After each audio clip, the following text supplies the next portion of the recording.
In this lab, we're doing an esterification between an acid chloride and an alcohol. This reaction combines the two together to form an ester with the byproduct of hydrochloric acid. There are 2 acid chlorides and 2 alcohols this week that you can choose from.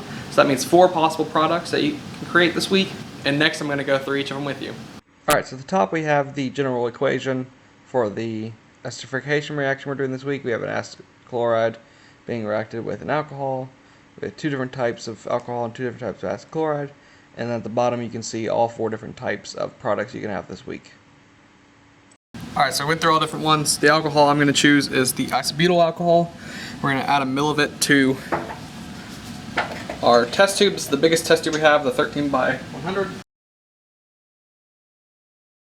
Alright, the acid chloride I'm going to use is the acetyl chloride. Alright, so we have about 0.92 milliliters of our acid chloride. The thing you want to make sure you do this is behind the glass, because acid chlorides can react quite a lot, and make sure you add slowly, as well as they react with the water in the air to form hydrochloric gas. So just make sure you're adding it slowly and behind the glass.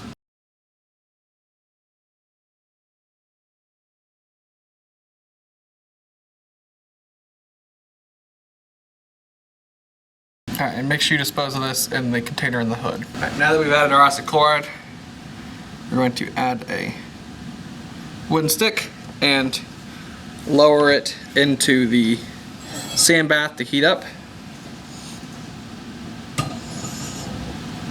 Gently and for about a minute. Alright, so I'm just going to turn on the lowest setting, maybe 1 or 2, and let it heat for about a minute. Alright, so it's been about a minute. Take it off, and I'm going to transfer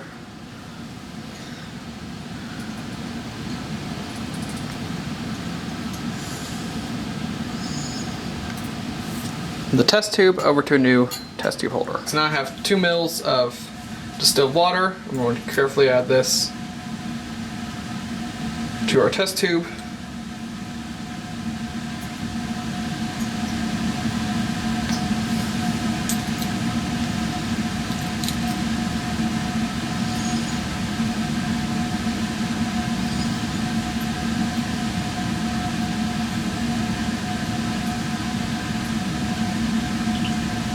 We'll see the formation of 2 layers, a top organic layer and a bottom aqueous layer.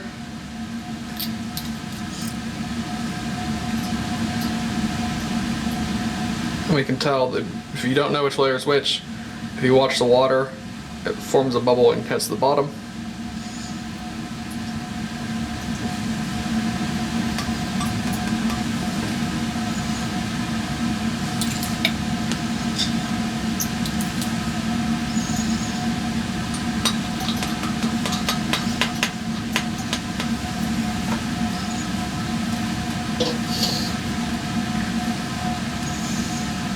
So we're going to carefully mix our 2 layers together using the glass pipette.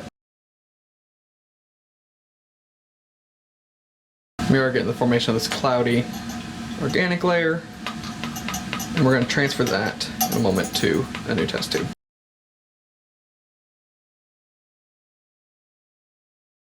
Alright, so I think I got all that top layer I could while trying to avoid the bottom layer.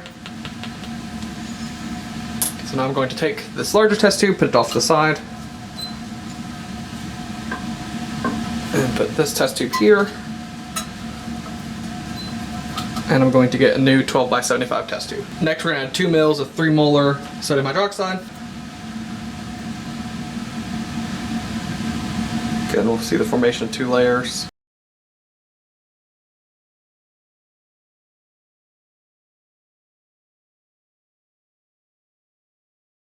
Alright, so I'm going to let those bubbles disappear. Then we'll take off our top layer again and put it into a new test tube. We'll stop there, do the same thing, move this over here to the side,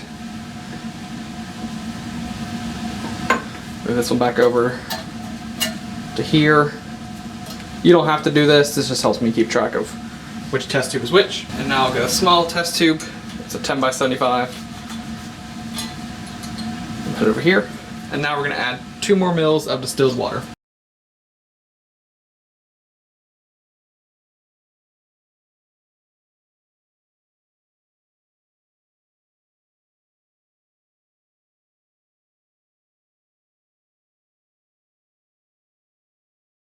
And now you want to add just a small amount of anhydrous sodium sulfate, not so much that it sucks up all the product, but just makes it clear. All right, it's starting to clear up. Again, I'm gonna mix it around a little bit. Liquid looks pretty clear. We'll go ahead and same thing I did last time, move this one over, and we're going to filter it through a pipette with some cotton in it.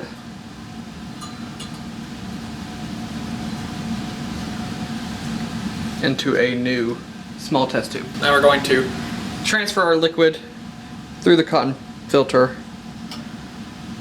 to make sure no solids transferred over.